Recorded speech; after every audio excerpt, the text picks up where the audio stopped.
Le 16 avril dernier, les fans du chanteur Christophe apprenaient son décès. Âgé de 74 ans, le chanteur qui souffrait d'un emphysème pulmonaire avait contracté le coronavirus. Après plusieurs semaines de deuil et de nombreux hommages, sa femme Véronique et sa fille Lucie ont décidé de vendre l'intégralité de l'appartement du chanteur, situé boulevard de Montparnasse. Organisée le 7 novembre dernier sur le site de la Maison Cornette de Saint-Cyr, cette vente aux enchères a été l'occasion pour les fans de s'offrir un objet ayant appartenu à l'interprète d'Aline. Selon Le Parisien, ce sont pas moins de 215 lots qui ont été mis en vente. Parmi eux, des peintures érotiques, des tableaux, des modèles réduits de voitures américaines dont le chanteur était passionné, des flippers, des postes de radio vintage des années 1940 et beaucoup d'autres objets dont des vêtements qui ont appartenu au chanteur. Si beaucoup d'objets ont trouvé un acheteur très rapidement, la guitare de Christophe, peinte à son effigie par Edki Bilal, a été victime de son succès.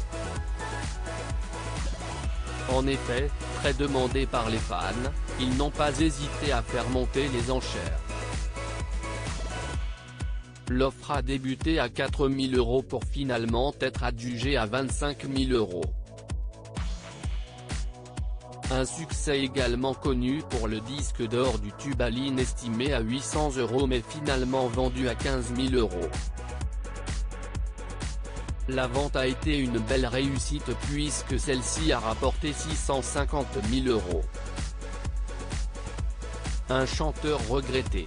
Le chanteur Christophe, de son vrai nom Daniel Bevilacqua, a débuté sa carrière musicale en 1965 grâce à l'énorme succès qu'a connu sa chanson Aline.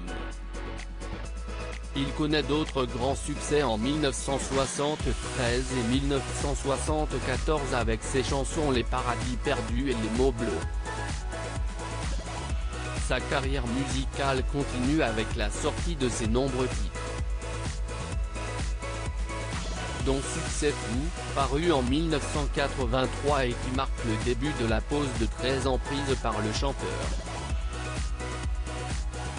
Il revient sur le devant de la scène entre 1996 et 2016 puis en 2019 lorsqu'il sort deux compilations de duos, Christophe etc. et Christophe etc. Vol 2 dans lesquels il revisite ses chansons.